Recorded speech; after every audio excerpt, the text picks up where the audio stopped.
Hello mga siyang! Nandito na naman ang inyong lingkod na si Carmelite73. Don't forget to subscribe, like, and share. Sana magustuhan nyo ang aking palabas ngayon. Magluluto tayo. Kung gusto nyo madalian, ito na. Madalian ang pagluluto. Itong lutuin. Mga siyang, dali lang, di ba?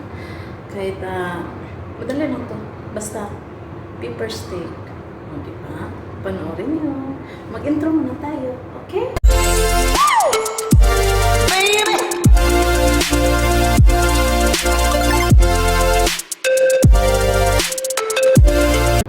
Ito ang ating ingredients of course, sa beef. Ito ang ingredients natin. At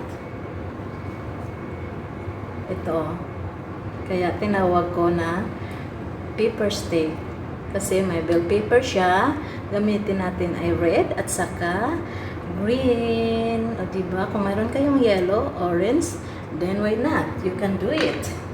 And of course, onion, a lot of onion, slice din ng cubes, malalaki-laking cubes, okay? Ganito, lalaki-laking cubes.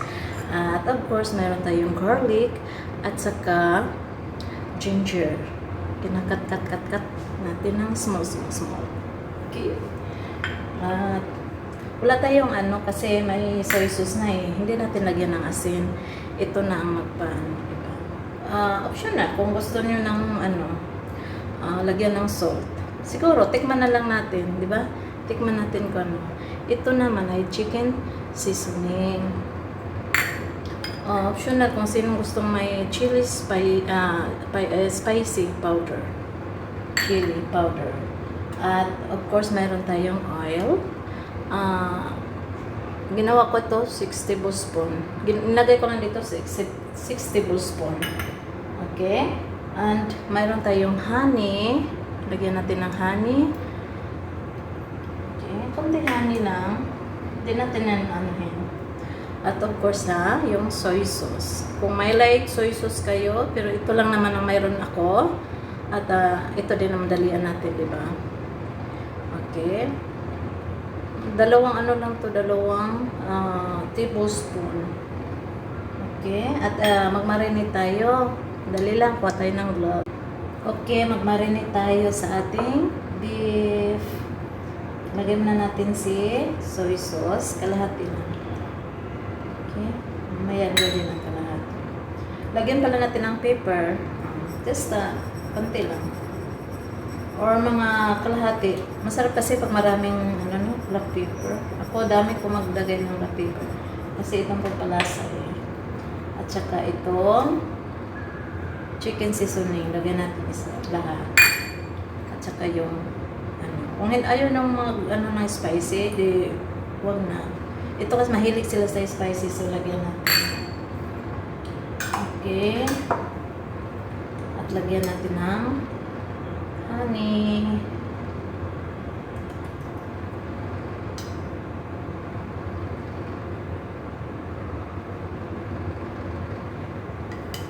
Kuha pala. At saka, lagyan natin ng oil. Mga 1.5 tablespoon. Tsaka lagyan pa natin lagyan ko ng cornstarch. Mga isang ganun lang. Or konti. Ayan. At half na garlic. At half na then mix na natin.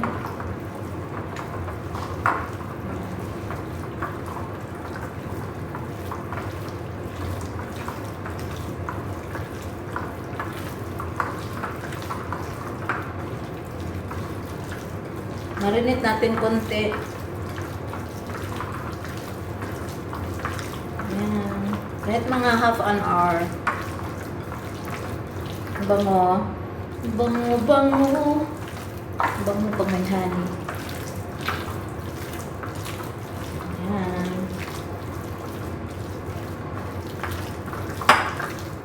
ko dagdagan, ilagay ko na to lahat. So, yung soy sauce.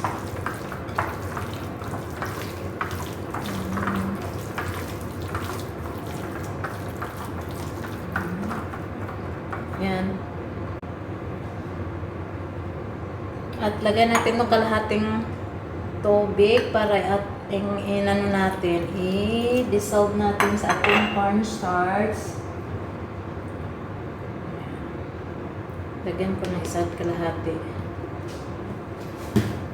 Tsaka yung soy sauce again, lagyan natin para makulay-kulay ang buhay.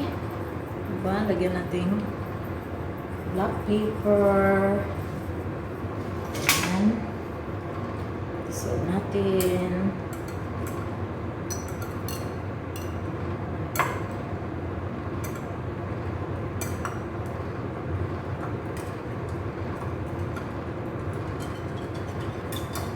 Dissolve natin para hindi siya mag-clumpy.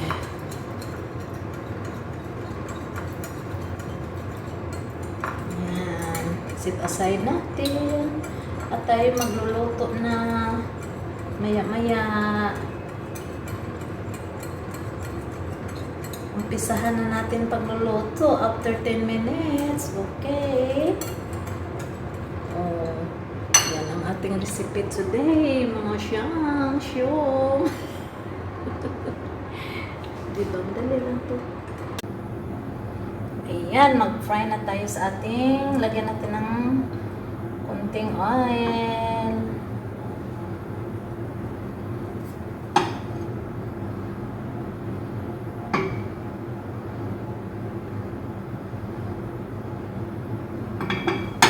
Fry natin ang ating beef.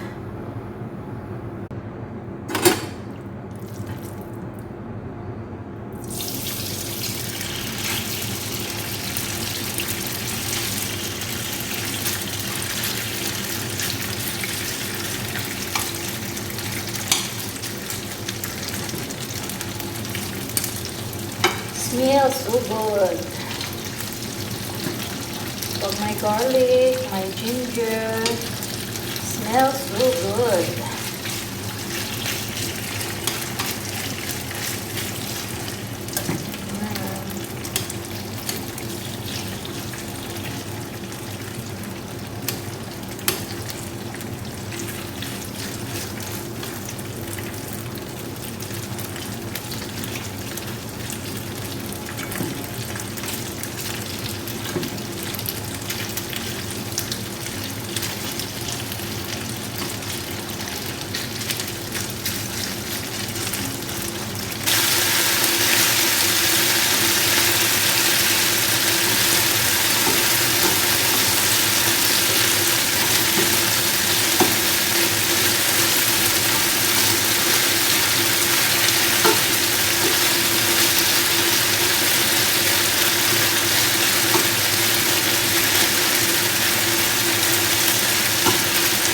Smells so good, mga siyang.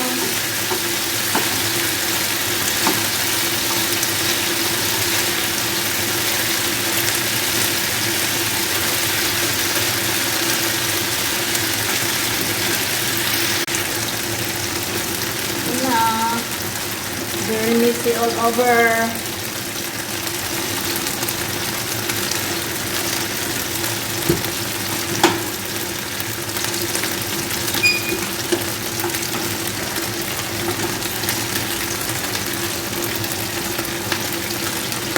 Kalilinis ko lang eh.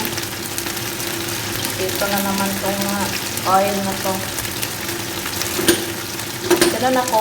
Bago ko Here we go. Let's cook. Then, lagyan natin yung naiwan na oil.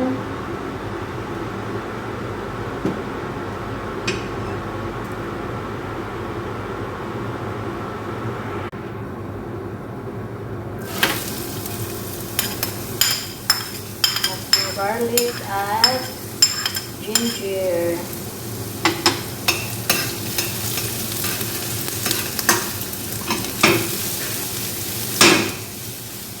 Ayan.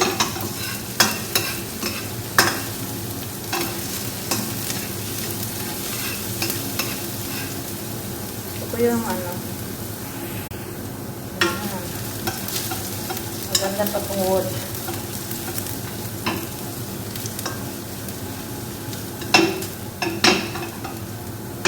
Ayan, lagay natin to sa bell pepper. At yung onion. Sabay na natin para wala nang iisipin. Wala nang iisipin pa.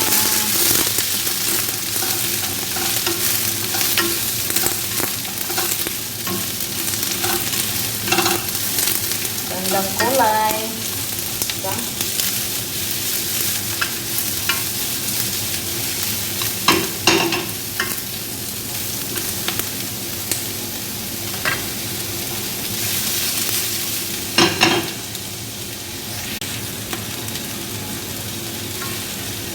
Lagay natin yung dinsob natin na cornstarch na may soy sauce at saka konting black pepper.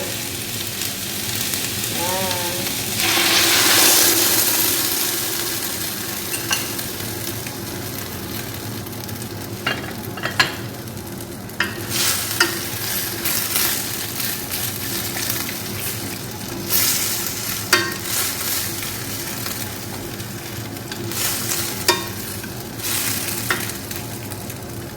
Then, ito na ang ating hiwagang pepper steak.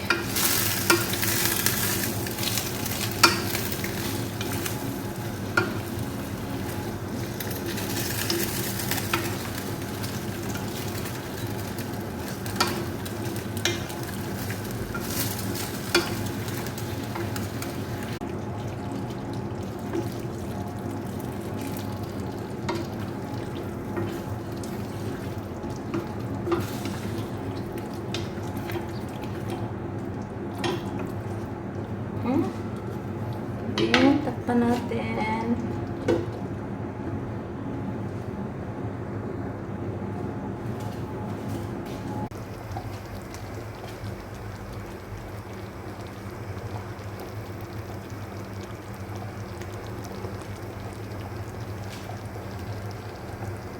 Ayan, natapos na naman ang ating menu for today. Ang pepper steak. O, diba? Sana magustuhan nyo at tikman nyo at gagawa kayo sa kanya-kanya nyong pamamahay kung nasaan man kayo sa sulok ng mundo. Isa ito masarap na recipe. Tikman ko nga. Tikman natin. Ayan o. Siyempre tayo na magtikim, no? Tayo ang nagluto. Sila mamaya. Diba? Tikman natin kung masarap ang pepper steak a la Carmelite 73. O, diba?